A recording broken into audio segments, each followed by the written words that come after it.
Түнгі шай? Отырмын өзімен өзім болып, шайымды ішіп, әңгіме айтайыншы деп, кешке дейін қолым тиген жоқ. Онысын бар. Жат дедім ғой сендерге, жат! Үстіме сен жатпайсың енді. Мен жұмысы әдейі істеп отқан жоқпын. Расында бір айқай керек, соны жатады. Бұлар да үйге симай барды. Bir шетінен түсіне мен шолдайсын, ойнасын, бірақ жататын уақыт келді енді. Бай ішке болатын уақыт болды. Не қылатсыздар? Жұрттың еркегінің бар шашын тақырлап тастапты ғой. Bir күн инстаграмға кірмей қалсаң әйтеуір жұрт басын тықырлап тастапты.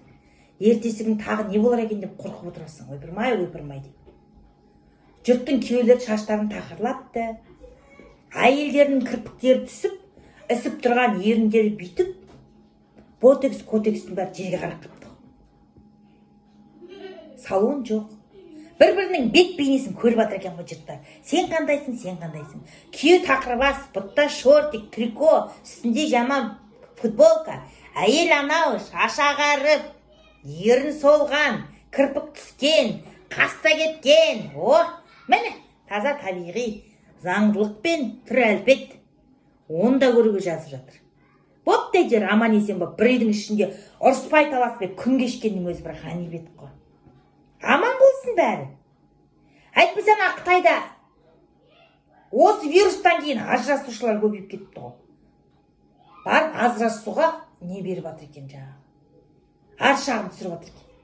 Не болды? Bir үйдің ішінде бір-бірімен бір аяға тарта уақыт қарап отырған ұрыс керіс аяғына ажырасып жатыр. Бет аулақ. Бізде қайта қаңдарға қарай туатындар көбейіп кетсін. Ажырасатындар емес. Қазір күйеумен ұрысудың қажеті жоқ, төркінге қарай жолдың бәрі жабық.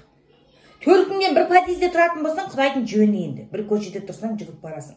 Ал енді ол басқа ауыл аймақта, ауданда, қалада тұратын болса, облыста тұратын, оны армандамай-ақ, одан да ұрыспай таласпай, бір үйде нормальный өмір сүрген дұрыс қой. Негізі ұрыс керіс жақсы емес.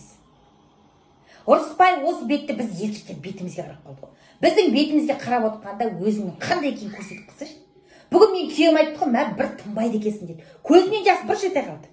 Bir тынбайды екенсің ғой, байғұс ау деді ғой. Уля, жаман. Бұл бүгін қайта бер жаға деп қойсын ғой өзің. Сондай кішкене моменттер өзіңді аяйтын. Бірақ әңгіме айтам деп кішкене қуып кететін ба сен?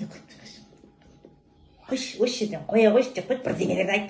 Bir енді бар ғой, үй соғып ішіне перделіп кететін кезінде қойғызып қояды енді. Әңгіменді таңдап айтпаса бұлар әшейін жарылайын деп отыр. Осы моментті пайдаланып, жақсы әңгіме айтып, ұрыспай таласпай нормальный болайық. Ертең мына есік ашылса бар ғой, пырылдаған тауықтар құсап пыр қашайын деп тұрған.